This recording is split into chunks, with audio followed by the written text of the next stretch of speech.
देखिए दोस्तों, जब कल हमने पार्ट 1 कवर किया था, तो उसमें हमने यहाँ तक सारी चीज़ें कवर कर ली थी। यहाँ तक लगभग ये सारी चीज़ें हमने पार्ट 1 में पढ़ा दिया था, लेकिन फिर भी हम आज यहाँ से पार्ट 2 शुरू करेंगे। और अगर पार्ट 1 जो था मात्र 16 मिनट का था, तो आप पहले उस इंट्रोडक्शन को ज़रूर देख कर आइए, उसके बाद ये वीडियो देखिएगा। उसकी लिंक आप हमारे चैनल पर देख सकते हैं, चैप्टर 1 केमिकल रिएक्शन पार्ट 1, या फिर लिंक मैं डिस्क्रिप्शन में डाल दूँगा, आप वहाँ से भी इसको देख सकते हैं। चलिए हम यहाँ से फिर से लाइन बाय लाइन बेहतरीन तरीके से स्टार्ट करेंगे। सबसे पहले एक चीज़ आपको ये जान लेना है कि आप अगर वीडियो देखना शुरू कर रहे हैं, तो इस वीडियो को अंत तक ज़रूर देखिएगा। मैं आपको सही बता रहा हूँ कि आपकी कोई भी चीज़ ऐसी नहीं होगी जो आपको समझ में नहीं आएगी। बस क्या होना चाहिए कि आप इस वीडियो को अंत तक देखें। मैं सारी चीज़ें बहुत ही आसानी से एक्सप्लेन कर दूँगा और आपको समझ में भी आएंगी। चलिए स्टार्ट करते हैं। सबसे पहले हम लोग पढ़ेंगे बैलेंस केमिकल इक्वेशन के बारे में। किसके बारे में? बैलेंस केमिकल इक्वेशन क्या होती हैं। ये सारी चीज़ें हमने बताया भी था और एक बार फिर से बता देता हूँ। जो हमारी बैलेंस केमिकल इक्वेशन होती हैं, recall the law of conservation of mass that you studied in class 9th। याद करिए जो law of conservation of mass हुआ करता था, जो अपने क्लास 9th में पढ़ा था।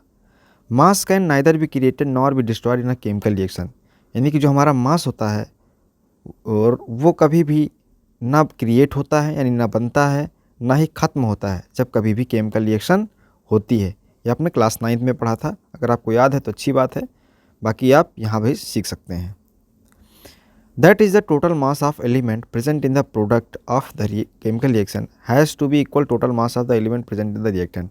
यानी कि जब कभी भी रिएक्शन होती है तो जो चीज़ बनती है उसको क्या बोलते हैं? जो चीज़ आफ्टर द रिएक्शन बनती है उसको बोलते हैं प्रोडक्ट, और जो चीज़ केमिकल रिएक्शन में पार्टिसिपेट करती है उसको बोलते हैं reactant.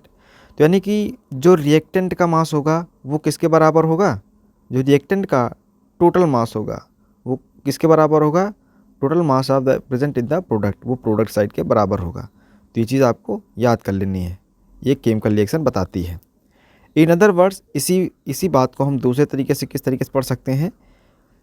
The number of atoms of each element remains the same. यानी कि जो जैसे ये एक रिएक्शन लिखी है, तो इसमें अगर जैसे जिंक का एक एटम है तो जिंक का एक एटम, यानी क्या होना चाहिए? The number of atom of each element remains the same.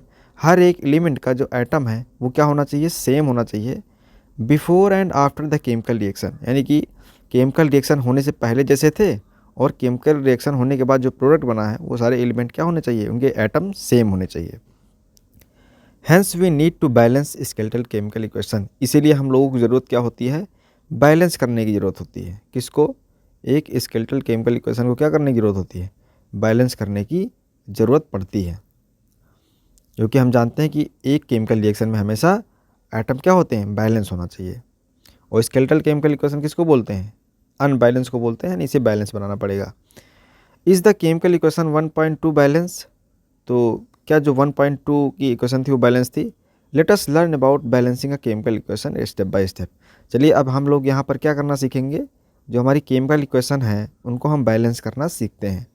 The word equation for the activity 1.3 be represented. जो आपने ऊपर एक्टिविटी पार्ट 1 में पढ़ा था 1.3, वहाँ पर एक एक्टिविटी आपको पढ़ाया गया था, तो वही एक्टिविटी यहाँ पर दे दी गई है। क्या है लिखा है? जिंक प्लस सल्फ्यूरिक एसिड की जब रिएक्शन कराई जाती है तो क्या बनता है? जिंक सल्फेट बनता है और हाइड्रोजन गैस बनती है। ठीक है, ये एक वर्ड इक्वेशन है क्योंकि शब्दों में लिखी है। उसके बाद आगे पढ़ते हैं। द अबव वर्ड इक्वेशन में be represented by the following chemical equation. यानी कि ये जो ऊपर वाली रिएक्शन है इसको हम लोग इस तरीके से दिखा सकते हैं। जिंक को क्या लिखते हैं? Zn लिखते हैं। ये सारे आपको केमिकल फार्मूले याद होना चाहिए। सल्फ्यूरिक एसिड को लिखते हैं H2SO4, और आफ्टर द रिएक्शन, इन दोनों के बीच में रिएक्शन होने के बाद जिंक सल्फेट बनता है, जिसको हम इस तरीके से लिखते हैं, और हाइड्रोजन गैस बनती है। तो आपको याद होना चाहिए। फिर देखिए यहाँ पर लिखा है let us examine the number of atom of elements on both side. यानी इसी रिएक्शन को यहाँ पर इस पूरे बॉक्स में लिखकर दिखाया गया है। इस रिएक्शन में कौन कौन से एलिमेंट पार्टिसिपेट कर रहे हैं? तो एक जिंक है जो कि यहाँ पर लिख दिया गया है, हाइड्रोजन है तो हाइड्रोजन लिख दिया गया है, सल्फ़र है सल्फ़र लिख दिया गया है, ऑक्सीजन है ऑक्सीजन लिख दिया गया। यानी कि जो जो एलिमेंट इस रिएक्शन में पार्टिसिपेट कर रहे थे उनको यहाँ पर लिख दिया गया है। उसके बाद यहाँ पर लिखा है number of atoms in reactant. Reactant क्या होता है? जो इस साइड में लिखे रहते हैं, जो रिएक्शन में पार्टिसिपेट करते हैं। तो जिंक के कितने एटम हैं? यहाँ पर देखेंगे कि जब कुछ ना लिखा हो तो इसका मतलब 1 ही होता है। हाइड्रोजन यहाँ पर 2 हैं तो 2 एटम, सल्फ़र यहाँ पर 1 है, यहाँ पर 1 एटम, और ऑक्सीजन यहाँ पर 4 हैं तो यहाँ पर 4 लिख दिया गया है। तो ये रिएक्टेंट के एटम सारे समझ में आपको आ गया होगा। इधर है number of atom in product side, यानी कि जो हमारे प्रोडक्ट हैं उधर कितने कितने एटम हैं। जैसे जिंक है तो यहाँ पर 1 है तो 1 लिख दिया गया। हाइड्रोजन यहाँ पर 2 हैं तो 2 लिख दिया गया। और उसके बाद सल्फ़र है, सल्फ़र यहाँ पर कितना है, 1 है तो 1 लिख दिया गया। ऑक्सीजन यहाँ पर 4 है तो यहाँ पर 4 लिख दिया गया। यहाँ पर आप देखेंगे कि जो एलिमेंट हैं वो क्या हैं, उनके जो एटम है रिएक्टेंट साइड में और उनके प्रोडक्ट साइड में क्या है, सारे देखो इधर 1 है तो 1 2 2, ये सारी चीज़ें क्या है, बैलेंस है। तो इसको हम बैलेंस केमिकल इक्वेशन बोल सकते हैं। ये इसको हमें, ये अनबैलेंस है ही नहीं, जिसे हमें बैलेंस करने की कोई ज़रूरत नहीं है। तो हम लोगों ने देखा कि जो ऊपर वाली रिएक्शन थी वो क्या थी, बैलेंस थी। As the number of atom of each element is the same on both side of the arrow, यानी कि ये जो एटम थे ये दोनों साइड में क्या थे, बैलेंस थे। तो ये जो ऊपर वाली रिएक्शन थी जिंक और सल्फ्यूरिक एसिड वाली, वो क्या है, एक बैलेंस है। तो ये आपको समझ लेना है। तो यानी ये बैलेंस की केमिकल इक्वेशन थी, हमें इसमें बैलेंस करने की कोई ज़रूरत नहीं थी। Let us try to balance the following chemical equation. अब एक और केमिकल रिएक्शन आ गई है, चलिए इसको बैलेंस करते हैं। ये है क्या, ये आयरन है, और आयरन को जब हम लोग वाटर के साथ रिएक्शन कराते हैं तो क्या बनता है, फेरिक ऑक्साइड और हाइड्रोजन गैस बनती है। तो आपको ये रिएक्शन है, क्या ये बैलेंस है, चलिए देखते हैं। जैसे कि यहाँ पर आयरन है, आयरन में कितना एटम है, 1 एटम है, लेकिन इधर आप देखेंगे प्रोडक्ट साइड में 3 है। तो क्या ये बैलेंस है, यानी कि बैलेंस नहीं है। यहाँ पे जैसे हाइड्रोजन में कितने एटम हैं, 2 हैं, इधर देखेंगे इधर भी 2 हैं, तो ये तो बैलेंस है, ये तो है। लेकिन ऑक्सीजन को आप देखें, ऑक्सीजन में रिएक्टेंट साइड में 1 है और उधर कितना है, उधर 4 है, तो ये अनबैलेंस है। तो यहाँ से हमको पता चल गया कि क्या है, अनबैलेंस केमिकल इक्वेशन है। तो जब कभी भी अनबैलेंस केमिकल इक्वेशन होगी तो उसे हमें करना पड़ेगा बैलेंस। देखिए एनसीईआरटी में काफ़ी लॉन्ग मेथड दिया गया है, तो उसी के हिसाब से मैं आपको बता देता हूँ। बाकी अगर आप लोग कहेंगे कि सर इसका कोई शॉर्ट तरीका बताइए तो वो भी हम ज़रूर आपके लिए ला देंगे। बाकी पहले एनसीईआरटी लाइन बाई लाइन कर रहे हैं तो एनसीईआरटी को समझना ज़्यादा ज़रूरी है। चलिए एनसीईआरटी लाइन बाई लाइन पढ़ते हैं। यहाँ पे लिखा है step number 1 to balance a chemical equation, यानी कि जब कभी हम लोग केमिकल इक्वेशन को बैलेंस करेंगे, first draw boxes around each formula, यानी कि जब हम कोई भी अनबैलेंस केमिकल इक्वेशन को बैलेंस करने जाएंगे तो उसके चारों तरफ क्या बना लेंगे, इस तरीके से बॉक्स बना लेना है जैसे इसमें बना दिया गया है। Do not change anything inside the boxes, आपको इन बॉक्सेस के अंदर कुछ भी चेंज नहीं करना है वाइल बैलेंसिंग द इक्वेशन, यानी कि जब कभी इस इक्वेशन को बैलेंस करेंगे तब। स्टेप 2 है list the number of atom of different elements present in the unbalance equation. List the number of atoms, यानी कि इनके अब उसके बाद क्या कर रहा है, ये जो एलिमेंट लिखे हैं, ये सारी चीज़ें जो भी लिखी हैं उनके क्या लिखना है, एटम लिखना है। जैसे कि ऊपर अभी देखा था, तो पहला कॉलम किसका बनाना है, एलिमेंट, यानी एक रिएक्शन में कौन कौन से एलिमेंट पार्टिसिपेट कर रहे हैं। आप देखेंगे कि आयरन है, आयरन पार्टिसिपेट कर रहा है, हाइड्रोजन आपको दिख रहा होगा, ऑक्सीजन दिख रहा होगा, यानी कि एलिमेंट 3 पार्टिसिपेट कर रहे हैं। दूसरा है number of atom in reactant, यानी कि रिएक्टेंट तो यही होते हैं जो एक रिएक्शन में पार्टिसिपेट करते हैं। तो आयरन के कितना रिएक्टेंट है, इस साइड में 1 है, हाइड्रोजन इधर कितना है, 2 है, ऑक्सीजन इधर 1 है, 1 लिख दिया। लेकिन इधर आयरन के इधर कितने हैं, 1 है, यहाँ पे 3 हो गया, 3 लिख देंगे। हाइड्रोजन इधर कितना है, 2 है, यहाँ पर भी 2 है, तो हाइड्रोजन बैलेंस है, लेकिन आयरन ऑक्सीजन बैलेंस नहीं है, क्योंकि ऑक्सीजन इधर 1 है, यहाँ पर 4 है। तो यही सारी चीज़ें यहाँ पर लिख दी गई हैं। आपको ये समझ में आ गया होगा, इसको समझ गए होंगे। चलिए आगे पढ़ते हैं स्टेप 3।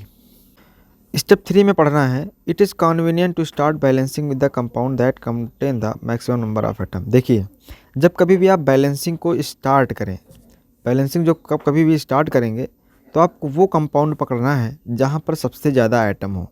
सबसे ज़्यादा आइटम को जैसे आप यहाँ पर देख सकते हैं, सबसे ज़्यादा आइटम यहाँ पर है, तो आप कहाँ से शुरू करेंगे, यहाँ से इसको पहले देखेंगे। It may be reactant product, ऐसा हो सकता है कि कोई रिएक्टेंट साइड हो सकता है प्रोडक्ट साइड में, यानी कि ये हमेशा ये ज़रूरी नहीं है कि प्रोडक्ट साइड में ही सबसे ज़्यादा मैक्सिमम वाला नंबर ऑफ एटम वाला होगा, ऐसा कुछ नहीं है। रिएक्टेंट साइड भी हो सकता है और प्रोडक्ट साइड भी हो सकता है। In that compound select the element which has the maximum number of atom, ठीक है बता दिया। Using these criteria we select Fe34, तो ये इस बात के हिसाब से कौन सबसे ज़्यादा एटम कंटेंट कर रहा है, तो Fe34 कर रहा है। And the element oxygen in it, क्योंकि इसमें ऑक्सीजन में कितने हैं, 4 हैं। There are 4 oxygen atoms, oxygen में कितने एटम हैं, 4। On the RHS, right hand side तरफ, and only 1 on the LHS, और आप देखेंगे कि ऑक्सीजन सिर्फ लेफ्ट में कितना है, 1 ही था, यानी कि ज़्यादा किधर किधर है, प्रोडक्ट साइड में, ये वाला। अब उसके बाद पढ़ना है to balance the oxygen atom, यानी कि ऑक्सीजन में हमें बैलेंस करना होगा। तो एटम ऑफ ऑक्सीजन यानी क्या, इनिशियल का मतलब क्या होता है कि पहले वहाँ पर कितने थे, तो उधर थे 1, क्योंकि ये जब जो वाटर लिखा था, वाटर में जो ऑक्सीजन है उसमें 1 है। और प्रोडक्ट साइड में फेरिक ऑक्साइड है, तो इसमें ऑक्सीजन के में कितने एटम हैं, 4 हैं, जो कि लिखा हुआ है। तो इसको जब हम बैलेंस, ये ऊपर वाला बैलेंस तो था नहीं, इधर 1 है और इधर 4 है, तो इसको जब हमें बैलेंस करना होगा तो इधर 4 है तो इधर कम है ना, तो 1 को 4 बनाने के लिए क्या करना पड़ेगा, 4 से मल्टीप्लाई कर देना पड़ेगा। तो आपको ऐसे याद कर लेना है। उसके बाद लिखा है to equalize the number of atom it must be remember that can not alter the formula of compounds are involve in the reaction, यानी कि आपको इस तरीके से बैलेंस कर देना है। For example to balance oxygen atom we can put coefficient 4 in, इस तरीके से। यहाँ पर आपको एक बात का ध्यान रखना है कि जब कभी भी आप 4 से मल्टीप्लाई कराएंगे तो इधर बैलेंस नहीं था, ये 4 आप इस तरीके से नहीं लिख सकते कि डायरेक्टली आप यहाँ पर 4 लिख देंगे यहाँ पर पीछे, ऐसा नहीं होता, या फिर इस तरीके से भी नहीं लिखते। जो हम 4 से मल्टीप्लाई कराएंगे वो बाहर से ही कराते हैं, इसलिए बॉक्स बनाया गया था कि आपको अंदर कहीं भी 4 वगैरह नहीं लिखना है, कि जहाँ मन करे वहाँ आपको बाहर लिखना पड़ेगा। और ये जो 4 होता है ये हाइड्रोजन से भी मल्टीप्लाई होगा, ऑक्सीजन से भी मल्टीप्लाई होगा, ये सारी चीज़ें भी अब आगे देखेंगे। Now the partly balance equation becomes, यानी कि अब थोड़ा सा बैलेंस हो गया है। क्यों? क्योंकि ऑक्सीजन इधर 4 थे, ये जो 4 है यहाँ पे 1 था, तो 1 के साथ 4 मल्टीप्लाई होगा, यानी कि इधर भी ऑक्सीजन 4 हो गए, तो थोड़ा सा बैलेंस हो गया है। चलिए आगे देखते हैं।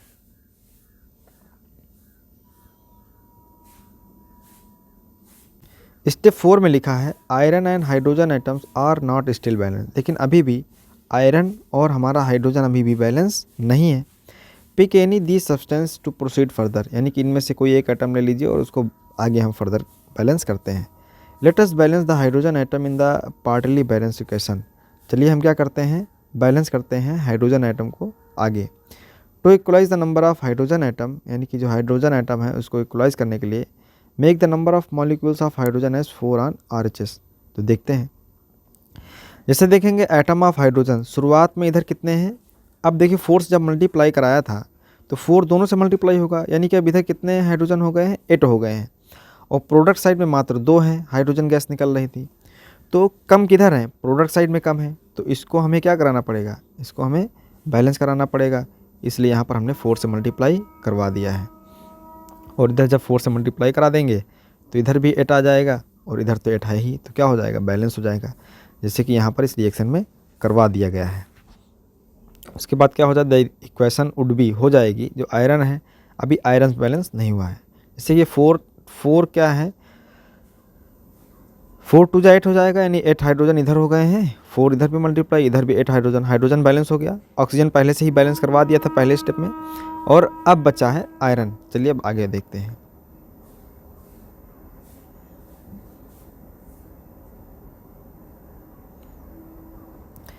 Examine the above equation and pick up the third element which is not balance. अब सिर्फ एक एलिमेंट तीसरा बचा है जो बैलेंस नहीं, बाकी सारा सब कुछ बैलेंस हो चुका है।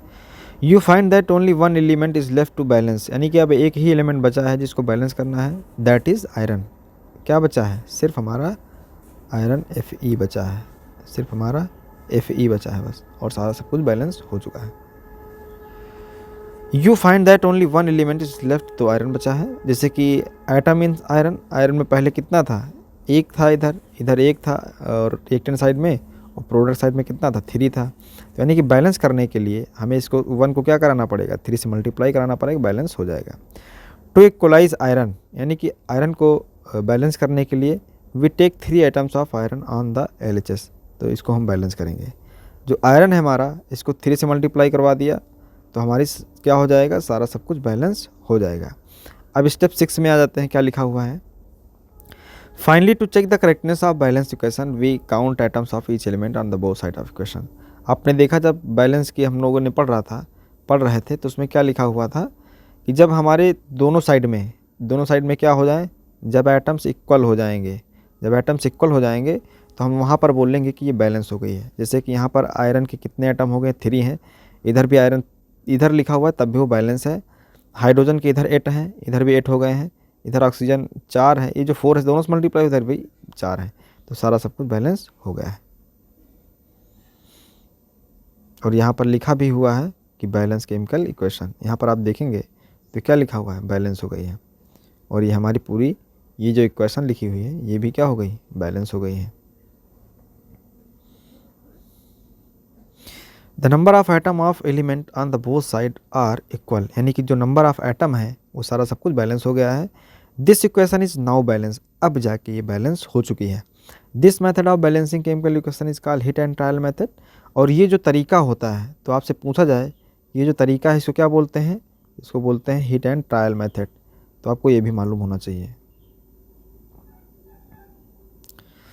तो इसको हम as we make trial to balance the equation, क्योंकि हम इसमें क्या बनाते हैं, ट्रायल बनाते हैं, इस तरीके से बॉक्स पूरा बना रहे हैं by using the smallest whole number coefficient, और किसी भी होल नंबर के साथ क्या कराते हैं, मल्टीप्लाई कराते हैं, तब जाके हमारी बैलेंस हो जाती है। स्टेप 8 में आ जाइए। स्टेप 8 में लिखा हुआ है writing symbol of physical state, यानी कि जब हम लोग केमिकल रिएक्शन लिखेंगे तो उसी के साथ साथ क्या लिखेंगे, फिजिकल स्टेट भी लिखते हैं। Carefully examine the above balance equation, यानी कि जो हमारी केयरफुली ध्यानपूर्वक ही बैलेंस करिए। Does this equation tell us anything about the physical state of the reactant product, क्या आपने जो ये रिएक्शन पढ़ी, ये जो ऊपर पढ़ा है, इसमें क्या फिजिकल स्टेट के बारे में कुछ पता चल रहा है, तो नहीं पता चल रहा है। No information has been given in this equation about their physical state, यानी कि उसके फिजिकल स्टेट के बारे में कोई भी जानकारी नहीं दी गई है। To make a chemical equation more informative, यानी कि इसको और इन्फॉर्मेटिव बनाने के लिए the physical state of the reactant and product are mentioned along with their chemical formula. तो यानी कि इस केमिकल इक्वेशन को और इन्फॉर्मेटिव बनाने के लिए the physical state of the reactant and product are mentioned along with their chemical formula, ये जो केमिकल फार्मूले लिखे हैं इनके साथ हम क्या लिख सकते हैं, उनकी फिजिकल स्टेट। फिजिकल स्टेट का मतलब यही होता है कि वो कोई भी एलिमेंट है तो वो किस फॉर्म में है, यानी कि हो सकता है कि वो गैसियस फॉर्म में है, लिक्विड फॉर्म में है, एक्वस फॉर्म में है, सॉलिड फॉर्म में है।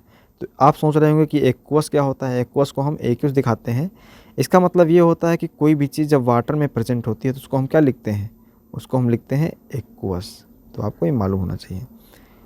When any substance present in the H2O या फिर वाटर बोल सकते हैं। ठीक है, क्लियर हो गया होगा आपको यहाँ तक। देखिए दोस्तों, इस चैनल पर हम सारे वीडियोज़ अपलोड करेंगे NCERT रिगार्डिंग क्लास 10th की। तो अगर आपको ऐसी वीडियो देखना पसंद है तो आप इस चैनल को सब्सक्राइब कर दीजिए और अपने दोस्तों के साथ शेयर भी कर दीजिएगा। और एक प्यारा सा कमेंट कर दीजिए कि क्या हमारा टीचिंग मेथड आपको समझ में आ रहा है या इसमें कोई सुधार करने की ज़रूरत है, तो ज़रूर बता दीजिएगा एक बार, ताकि क्लियर हो सके कि मैं आपको समझाने में समर्थ हूँ या नहीं। चलिए उसके बाद आगे शुरू करते हैं। The word equation AQ is written if the reactant of product is present in the solution of water. तो देखिए जो बात मैंने अभी बताई वही यहाँ पर लिख दिया गया है कि जो वर्ड इक्वेशन AQ होता है वो किस लिए लिखा हुआ है, ताकि जो सोल्यूशन है वो वाटर में प्रेजेंट है कि नहीं। तो एक्वस आपको जानना होगा कि क्यों होता है। यहाँ पे लिखा है द बैलेंस इक्वेशन 1.9 बिकम्स, यानी कि अब क्या हो गया है कि हम लोगों ने क्या कर दिया है, अब उसके साथ साथ फिजिकल स्टेट को भी दर्शा दिया है। यानी कि जो हमारा ये आयरन है वो किस फॉर्म में है, सॉलिड फॉर्म में है। वाटर आप यहाँ पर देख रहे होंगे किस फॉर्म में है, गैसियस फॉर्म में है। यानी आप जानते हैं कि जो हमारा वाटर है अगर वो गैसियस फॉर्म में होगा तो क्या हम बोल सकते हैं कोई स्टीम की यानी भाप होगा। फेरिक ऑक्साइड यहाँ पर सॉलिड फॉर्म में है, हाइड्रोजन यानी कि गैसियस फॉर्म है। तो ये सारी फिजिकल स्टेट बताकर क्या फ़ायदा मिल गया है, तो फिजिकल स्टेट बताकर यही फ़ायदा मिल गया है। ये फिजिकल स्टेट बताकर हमें क्या बताया जा रहा है,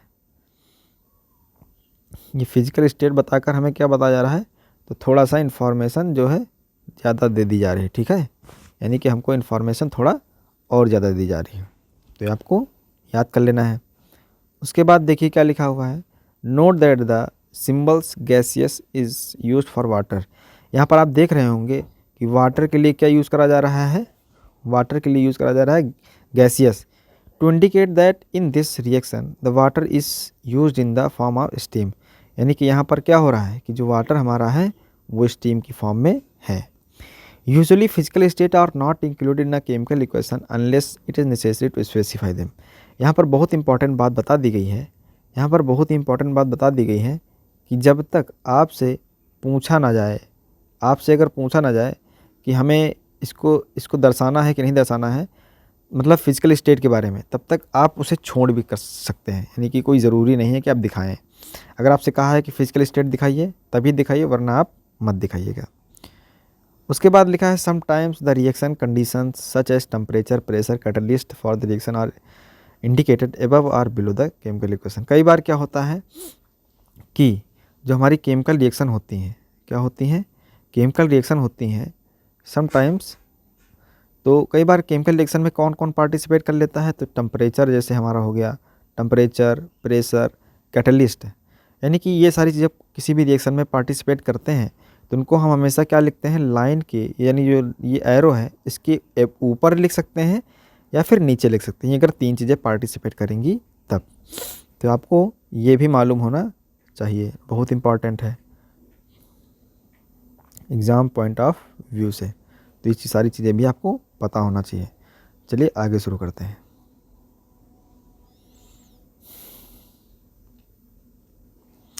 उसके बाद लिखा है कि जैसे यहाँ पर रिएक्शन लिखी हुई है, इस चीज़ को समझाने के लिए कि किसी भी रिएक्शन में अगर टेम्परेचर या प्रेशर या कैटलिस्ट पार्टिसिपेट कर रहा है तो उसको हम एरो के ऊपर या नीचे लिखते हैं।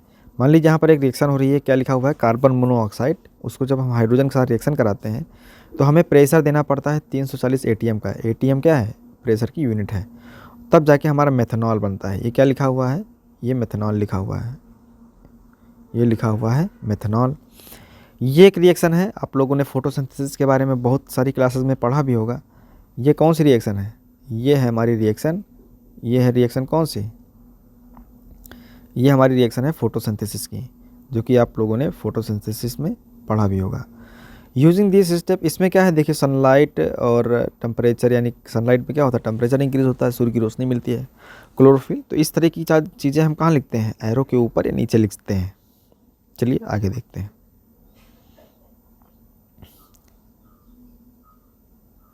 यहाँ पे लिखा है using this step can you balance equation 1.2 given in the text earlier, यानी कि ऊपर जो रिएक्शन दी गई है, क्या आप उसको बैलेंस कर सकते हैं, तो बिल्कुल आप कर सकते हैं, आप कर लेंगे बैलेंस। बाकी बैलेंसिंग अगर आपको वीडियो चाहिए तो कमेंट जरूर करिएगा। अब देखिए यहाँ से हमारा जो जिस चीज़ को हम पढ़ने के लिए आए थे, अब हमें वो शुरू करना होगा कि टाइप्स ऑफ केमिकल रिएक्शन, कि केमिकल रिएक्शन कितने तरह की होती हैं, वो सारी चीज़ें अब हमें पढ़ना होगा। ठीक है, हमें क्या पढ़ना होगा कि जो हमारी केमिकल रिएक्शन होती हैं वो कितने तरह की होती हैं, ये सारी चीज़ें हमें पढ़ना होगा। चलिए स्टार्ट करते हैं। बस आप इस वीडियो को अंत तक ज़रूर देखिएगा, आपको सारी चीज़ें क्लियर होती नज़र आएंगी। We have learned in class 9th, हम लोगों ने क्लास 9th में देखा था, that during a chemical reaction atom of one element do not change into another element. यानी हम जानते हैं कि जो केमिकल रिएक्शन कभी भी होती है तो उसमें एटम्स ऑफ एलिमेंट, यानी एलिमेंट के जो एटम वगैरह हैं, एलिमेंट चेंज नहीं होते हैं किसी भी दूसरे एलिमेंट में। यानी कि आपको ये दिमाग में रखना है कि कभी भी अगर कोई केमिकल रिएक्शन हो रही है तो उसमें एलिमेंट नहीं चेंज होते हैं। नॉट डू एटम डिसअपियर, या फिर एटम डिसअपियर नहीं होते हैं फ्रॉम द मिक्सचर, किसी भी मिक्सचर से, या फिर अपीयर भी कोई नया एलिमेंट नहीं बन जाता है एक्चुअली। यानी सही में होता क्या है, chemical reaction involve the breaking and making of bonds, यानी कि उसमें सिर्फ क्या होता है, breaking and making of bonds होता है। यानी कि वहाँ पर कोई चीज़ क्या होगी, कोई चीज़ बॉन्ड्स टूट रहे होंगे या फिर नए एटम्स फिर उसी में प्रोड्यूस हो रहे होंगे। तो ये आपको बात याद करके चलना है हमेशा, ये बहुत ही इम्पॉर्टेंट बात है। कोई भी नया एलिमेंट नहीं बनता है, न गायब होता है, बस उसी में breaking and making of bonds होता है। You will study about the type of bonds form between in chapter 3 and 4, और कितने तरीके के बॉन्ड होते हैं, इस सारी चीज़ों के बारे में आप कहाँ पढ़ेंगे, आगे चल के सारी चीज़ें आप पढ़ेंगे। कम्बिनेशन रिएक्शन क्या होता है, तो अब ये फर्स्ट रिएक्शन का टाइप्स दे दिया गया है कि कम्बिनेशन रिएक्शन क्या होता है। चलिए पढ़ते हैं। यहाँ पर एक एक्टिविटी दी गई है, activity 1.4, take a small amount of calcium oxide. तो हमें क्या लेना है, कैल्शियम ऑक्साइड लेना है। क्या लेना है, कैल्शियम ऑक्साइड लेना है। ये फार्मूला होता है कैल्शियम ऑक्साइड का। इसी को हम लोग क्या बोल देते हैं, क्विक लाइम भी बोलते हैं। क्या बोलते हैं, क्विक लाइम भी बोलते हैं। Slowly add water to this, और इसी में क्या ऐड कर देना है, हमको वाटर ऐड करना है, जैसा कि आपको इस यहाँ पर फिगर से दिखाया जा रहा है। Touch the beaker as shown in the figure, उसके बाद आपको हाथ से थोड़ा सा टच करना है। Do you feel any change in temperature, क्या टेम्परेचर में कोई चेंज हो रहा है, तो बिल्कुल टेम्परेचर में चेंज होता है। चलिए आगे देखते हैं।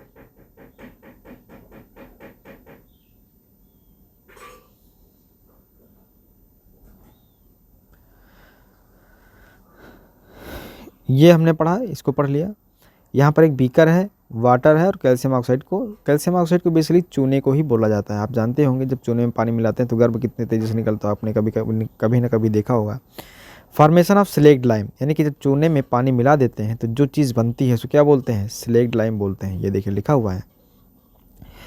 Calcium oxide react vigorously with the water, यानी कि जो कैल्शियम ऑक्साइड है या क्विकलाइम है उसको जब हम लोग वाटर के साथ रिएक्शन कराते हैं तो बहुत तेज़ी से रिएक्शन होती है। विगरसली का मतलब क्या होता है, काफ़ी तेज़ी से रिएक्शन होती है टू प्रोड्यूस स्लेक्ड लाइम, और स्लेक्ड लाइम निकलता है जिसको हम लोग क्या बोलते हैं, कैल्शियम हाइड्रोक्साइड बोलते हैं।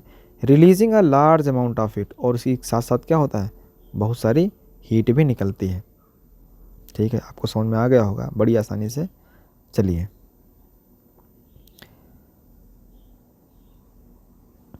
इन दिस रिएक्शन, इस रिएक्शन में calcium oxide and water combine to form a single product. आप यहाँ पर देख रहे होंगे, क्या देख रहे होंगे भैया, यहाँ पर आपने देखा कि जब हम लोग क्या करा रहे हैं, कैल्शियम ऑक्साइड की क्या करा रहे हैं, रिएक्शन करा रहे हैं। जब हम लोग कैल्शियम ऑक्साइड की, कैल्शियम ऑक्साइड और किसकी रिएक्शन करा रहे हैं, वाटर की जब रिएक्शन करा रहे हैं तो क्या बन रहा है, कैल्शियम हाइड्रोक्साइड बन रहा है। क्या बन रहा है, कैल्शियम हाइड्रोक्साइड बन रहा है, और साथ ही साथ बहुत सारी हीट निकल रही है। तो ये चीज़ हो गया। तो इसमें क्या दिखाने का प्रयास किया जा रहा है कि जो हमारी रिएक्शन है कि उसमें कैल्शियम ऑक्साइड रिएक्शन कर रहा है, वाटर के साथ रिएक्शन कर रहा है, और कंबाइन होकर ये दोनों मिलकर एक ही प्रोडक्ट बना रहे हैं। ये कोई प्रोडक्ट नहीं होता है, हीट को आप प्रोडक्ट मत समझिएगा, ये तो एनर्जी है, निकल रही है। तो हमारा सिर्फ क्या, एक ही सिंगल प्रोडक्ट बने, कैल्शियम हाइड्रोक्साइड जो कि बना है, इसको स्लेक्ड लाइम बोलते हैं। सच अ रिएक्शन, एक ऐसी रिएक्शन जिसमें in which a single product is form, सिर्फ एक ही प्रोडक्ट बने from two or more reactant, reactant दो हों या इससे अधिक हो जाए। रिएक्टेंट क्या बोलते हैं, जो रिएक्शन में पार्टिसिपेट करते हैं। तो ऐसी रिएक्शन क्या बोलते हैं, कम्बिनेशन रिएक्शन बोलते हैं। कैसी बोलते हैं, कम्बिनेशन रिएक्शन। तो आपको ये सारी चीज़ें याद हो गई होंगी। चलिए आगे देखते हैं।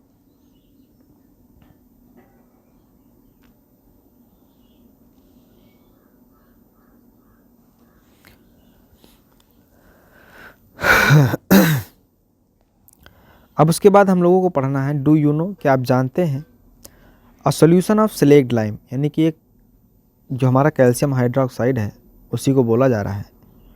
कैल्शियम हाइड्रोक्साइड को स्लेक्ड लाइम बोलते हैं। प्रोड्यूस्ड बाय द रिएक्शन 1.13, आपने ऊपर देखा, is used for white washing walls, यानी चूने में पानी मिला के जो चीज़ बनाते हैं उसको हम क्या करते हैं, दीवालों को वाइट वॉश करते हैं, पोतते हैं, जिसको गाँव में बोलते हैं। कैल्शियम हाइड्रोक्साइड जो बना वो react slowly with the CO2 in air, यानी कि जब हम लोग उसको पेंट करते हैं तो क्या होता है कि जब पेंट करने के बाद वो एटमॉस्फेयर में होती है CO2, तो उसके साथ धीरे धीरे क्या होती रहती है, रिएक्शन होती रहती है to form a thin layer of calcium carbonate. और उसके बाद क्या बना लेते हैं वो लोग, जब कैल्शियम हाइड्रोक्साइड हमने वाइट वॉश किया, पेंट किया दीवारों पर, फिर धीरे धीरे एटमॉस्फेयर में है CO2, तो उसके साथ रिएक्शन करते करते क्या बना लेता है, कैल्शियम कार्बोनेट बना लेता है, CaCO3 बना लेता है और वाटर बना लेता है। तो ये आपको मालूम होना चाहिए। उसके बाद क्या होता है, ये कैल्शियम कार्बोनेट बन गया। Calcium carbonate is formed after 2 और 3 डेज। जो ये चीज़ बनता है कैल्शियम कार्बोनेट दीवारों पर, वो कितने दिन में बनता है, 2 से 3 दिन लग जाते हैं। To give a shiny finish to the walls, इससे क्या होता है, दीवारों पर आप देखते होंगे 2-3 दिन पेंट करने के बाद काफ़ी अच्छी चमक आती है। तो किसकी वजह से आती है, कैल्शियम कार्बोनेट की वजह से आती है। It is interesting to note that the chemical formula of marble is calcium carbonate. तो आपको ये भी मालूम होना चाहिए कि मार्बल का फार्मूला क्या होता है, कैल्शियम कार्बोनेट होता है। ये एक मतलब उसका फार्मूला है। मार्बल का ही अगर केमिकल नाम पूछा जाए तो कैल्शियम कार्बोनेट होता है, जो कि आपको याद होना चाहिए। चलिए हमने ये भी बता दिया, आगे पढ़ते हैं।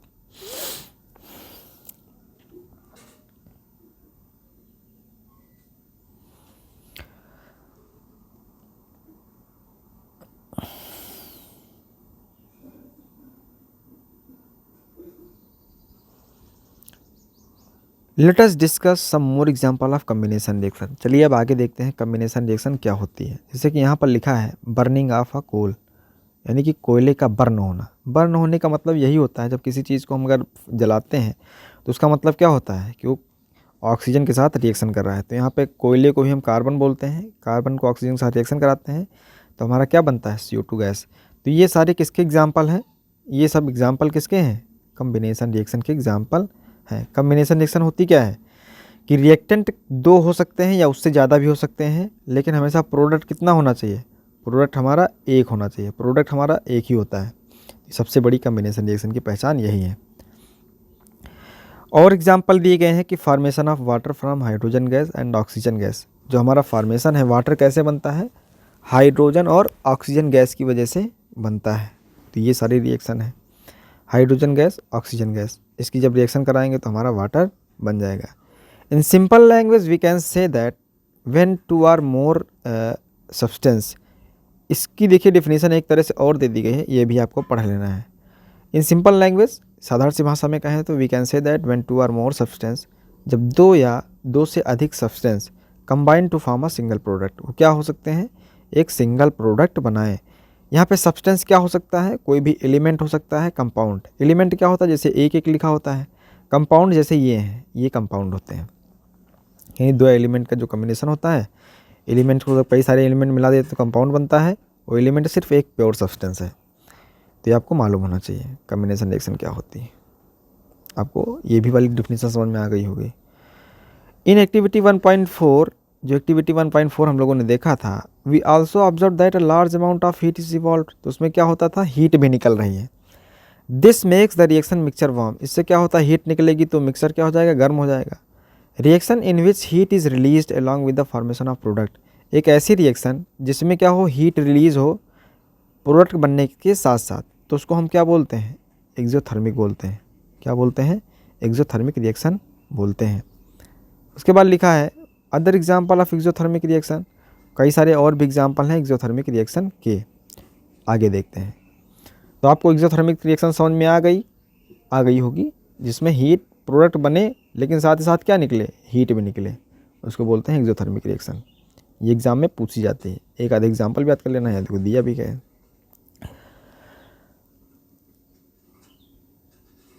Other example of exothermic reaction, जब कभी हम लोग नेचुरल गैस को क्या करते हैं, बर्न करते हैं। यहाँ पे नेचुरल गैस कौन है, मीथेन है। मीथेन को ही क्या बोला जाता है, नेचुरल गैस। इसको जब हम ऑक्सीजन के साथ रिएक्शन कराते हैं तो CO2 और वाटर बनता है।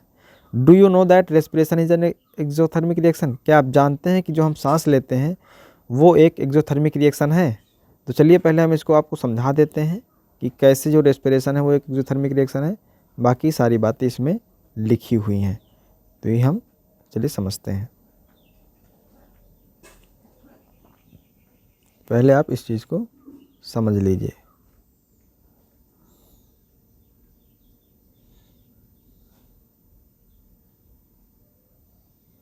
इस चीज़ को हम पढ़ने वाले हैं। We all know that we need energy to stay life. हम लोग जानते हैं कि हम जिंदा रहने के लिए किसकी ज़रूरत है, एनर्जी की ज़रूरत है। We get this energy from the food we eat, यानी कि ये सारी एनर्जी कहाँ से मिलती है, जो भोजन हम खाते हैं। ड्यूरिंग डाइजेशन, यानी कि जब हम लोग डाइजेशन होता है, food is broken down into simpler substance. तो हमारा जो भोजन है किस में तोड़ दिया जाता है, छोटे छोटे पार्ट में तोड़ दिया जाता है, सरल भोजन में तोड़ दिया जाता है। जैसे कि हम चावल खाते हैं, पोटैटो खाते हैं, ब्रेड खाते हैं, कंटेन कार्बोहाइड्रेट। इसमें सब में क्या पाया जाता है, कार्बोहाइड्रेट पाया जाता है, कार्बोहाइड्रेट पाया जाता है। These carbohydrate broken down to glucose, और ये जो कार्बोहाइड्रेट होता है इसको किस में तोड़ दिया जाता है, ग्लूकोज में तोड़ दिया जाता है। This glucose combine with oxygen, और ये जो ग्लूकोज है ये कंबाइन हो जाता है ऑक्सीजन के साथ इन द सेल, कोशिका में, हमारे शरीर में। एंड प्रोवाइड एनर्जी, और क्या उपलब्ध कराता है, एनर्जी प्रोवाइड कराता है। The special name of this reaction, यानी कि जो इसी का स्पेशल नेम है इस रिएक्शन का, उसी को क्या बोलते हैं, रेस्पिरेशन बोलते हैं।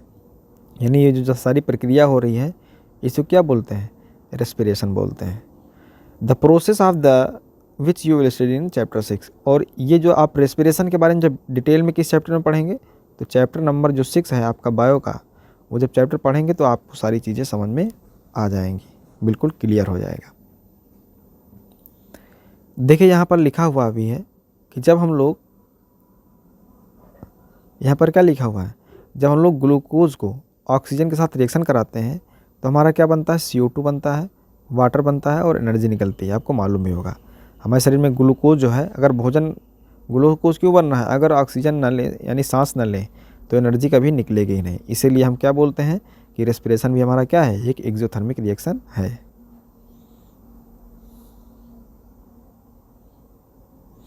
उसके बाद लिखा है द डिकम्पोजिशन ऑफ वेज, यानी कि जो हमारा सब्जियां का पदार्थ है वो डिकम्पोज होता है, कंपोस्ट में डिकम्पोज होता है।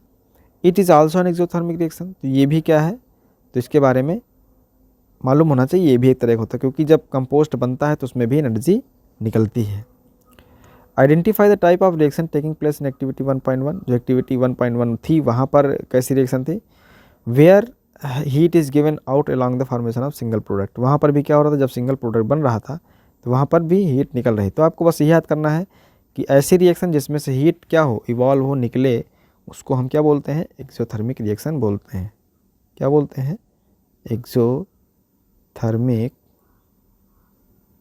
एक्सोथर्मिक रिएक्शन बोलते हैं। ये आपको क्लियर होना चाहिए। चलिए आगे देखते हैं। आशा करता हूँ कि आपको कॉम्बिनेशन रिएक्शन पूरी तरीके से समझ में आ चुकी होगी। चलिए आगे देखते हैं। अब हम लोगों को पढ़ना है, क्या पढ़ना है, डिकम्पोजिशन रिएक्शन पढ़ना है। क्या पढ़ना है, डिकम्पोजिशन रिएक्शन पढ़ना है। देखिए सबसे पहले हम लोग क्या करते हैं, सबसे पहले हम लोग पढ़ते हैं, सबसे पहले हम लोग पढ़ लेते हैं एक्टिविटी 1.5 क्या है। Take about 2 gram of ferrous sulphate, आपको 2 ग्राम फेरस सल्फेट लेना है, एक ड्राई बॉइलिंग ट्यूब में ले लेना है। Note the colour of ferrous sulphate, आप फेरस सल्फेट का कलर देखिए। हीट द बॉइलिंग ट्यूब, यानी जिसमें डाले हैं उसको गर्म करना शुरू कर दिए, फ्लेम पर या बर्नर पर। बर्नर को स्प्लिट लैम्प भी बोला जाता है, as shown in the figure. तो इस तरीके से गर्म करना शुरू कर देना है। Observe the colour of crystal after the heating, उस हीट करने के बाद उसका फिर से कलर ऑब्जर्व करिए। तो यानी कि हमें क्या लेना था, टेस्ट ट्यूब में एक लेना था फेरस सल्फेट को, उसके बाद उसको हीट करना है, फेरस सल्फेट लेना है, उसको हीट करना है, और उसके बाद क्या क्या हो रहा है चलिए देखते हैं।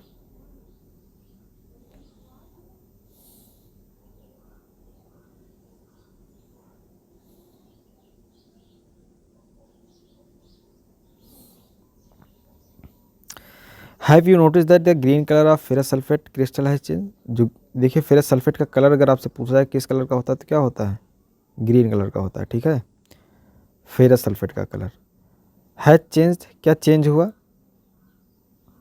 You can also the smell of characteristic order of burning sulphur, और जब बर्नर कलर होगा तो उसमें क्या निकलेगी, उसकी एक स्मेल भी निकलेगी, एक स्पेशल इसकी स्मेल होती है, वो भी ध्यान रखना है। फेरस सल्फेट ये लिखा हुआ है, जब इसको हीट करते हैं तो क्या बनता है, फेरिक ऑक्साइड बनता है, सल्फर डाइऑक्साइड बनता है और सल्फर ट्राइऑक्साइड बनता है। तो आपको मालूम होना चाहिए कि जब हम कभी भी फेरस सल्फेट को जब हीट करते हैं तो क्या बनता है, फेरिक ऑक्साइड और सल्फर डाइऑक्साइड और सल्फर ट्राइऑक्साइड गैस बनती है। तो आपको मालूम होना चाहिए।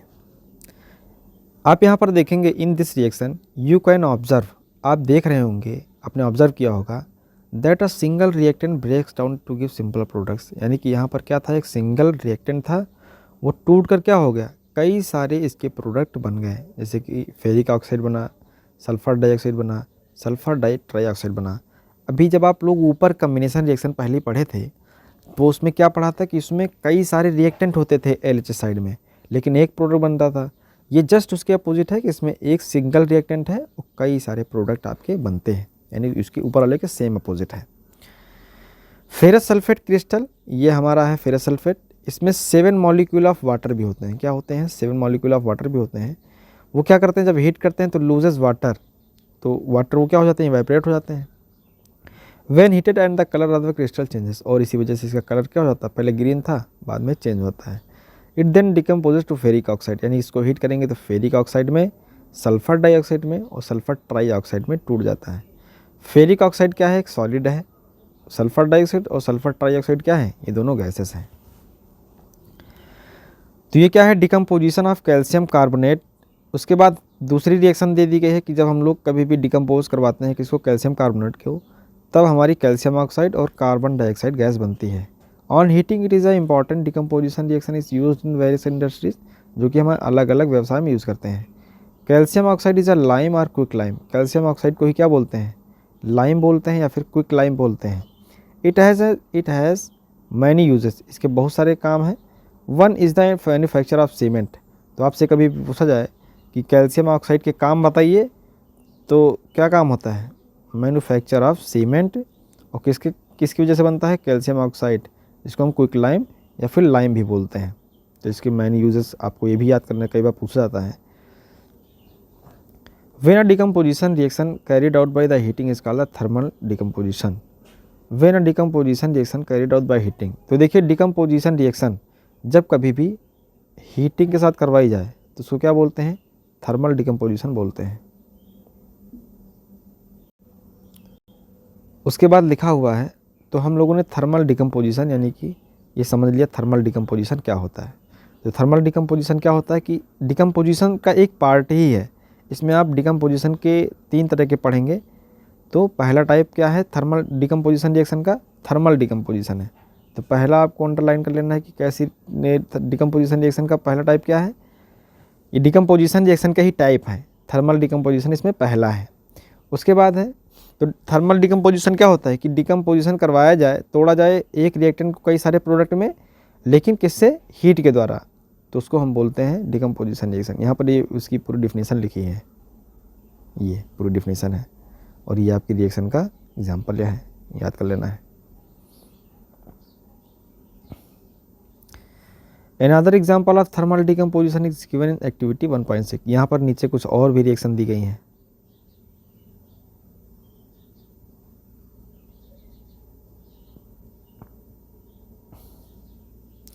You will observe that the emission of brown fumes, आप देखेंगे कि यहाँ पर ब्राउन फ्यूम्स निकलेगा।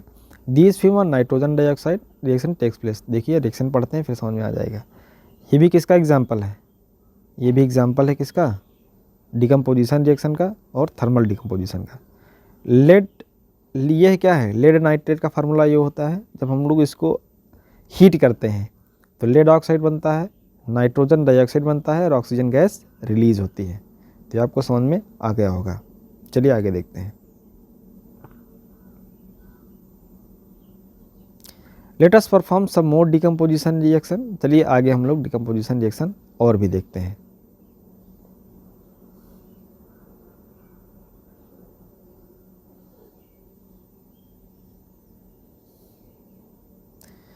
देखिए दोस्तों, यहाँ पर हम क्या देख रहे हैं, इलेक्ट्रोलाइसिस ऑफ वाटर देख रहे हैं। तो इलेक्ट्रोलाइटिक भी डिकम्पोजिशन होता है, यानी कि ऐसा डिकम्पोजिशन जो इलेक्ट्रिसिटी के द्वारा करवाया जाए।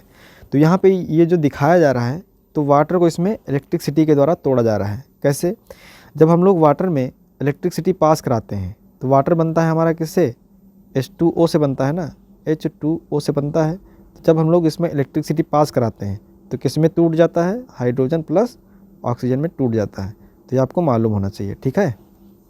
चलिए देखते हैं आगे।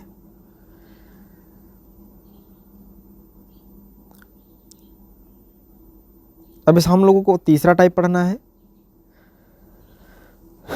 Activity 1.8।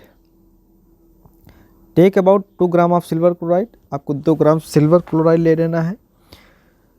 What is it colour, इसका कलर क्या है। Place the china dish in sunlight. ये जो हमारा चाइना डिश है उसको एक सनलाइट में रखना है कुछ समय के लिए। Observe the colour of silver chloride after some time, और इसका कलर देखना है। You will see that white silver chloride turns grey. आप देखेंगे कि जो सिल्वर क्लोराइड है इसका कलर किस में चेंज होता है, ग्रे कलर में, सनलाइट में। This is due to the decomposition of silver chloride. ऐसा क्यों हो रहा है, क्योंकि हम सिल्वर क्लोराइड क्या है, यहाँ पर क्या हो रहा है, डिकम्पोजिशन हो रहा है सिल्वर और क्लोरीन में। यानी कि जब कभी भी ये क्या है, सिल्वर क्लोराइड है, जब इसको हम सनलाइट की प्रेजेंस में रख देते हैं तो सिल्वर और क्लोरीन में टूट जाता है।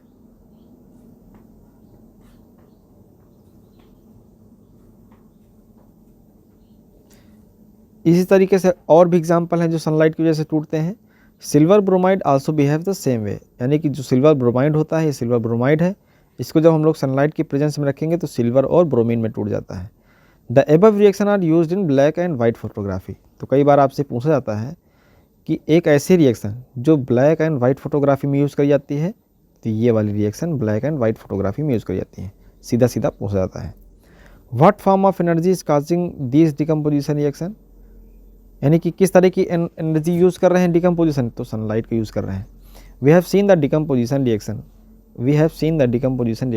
Require energy either in the form of heat, हम लोगों ने देखा कि हम लोग डिकम्पोजिशन रिएक्शन के लिए एनर्जी यूज़ कर रहे हैं, किस किस फॉर्म में, पहला हीट के फॉर्म देखा, दूसरा नंबर इलेक्ट्रिसिटी देखा, और ये एग्जांपल लाइट के फॉर्म में देखा। For breaking out down of the reactant, और किसको तोड़ने के लिए, रिएक्टेंट को तोड़ने के लिए। Reaction in which energy is absorbed are called the endothermic reaction. तो देखिए एक्सोथर्मिक रिएक्शन आपने ऊपर पढ़ लिया था, अब यहाँ पर बात किसकी आ गई, एंडोथर्मिक रिएक्शन। तो एंडोथर्मिक रिएक्शन की डिफिनेशन क्या हो जाती है कि एक ऐसी रिएक्शन जिसमें हम लोग reaction in which energy is absorbed, यानी कि रिएक्शन करवाने के लिए जिसमें हम एनर्जी को एब्जॉर्प्शन करते हैं, उसको बोलते हैं एंडोथर्मिक रिएक्शन। ये भी याद कर लेना है। चलिए दोस्तों, ये वीडियो यहीं पर एंड करते हैं, बाकी पार्ट 3 जल्दी ही आपके साथ मिलेंगे, और पार्ट 3 में ये चैप्टर पूरी तरीके से कंप्लीट हो जाएगा। मैं आशा करता हूँ कि आपको ये वीडियो पूरी तरीके से समझ में आया होगा, और इस चैनल को सब्सक्राइब जरूर कर दीजिए, अपने दोस्तों के साथ शेयर कर दीजिए, ताकि ज़्यादा से ज़्यादा लोगों की हेल्प हो सके।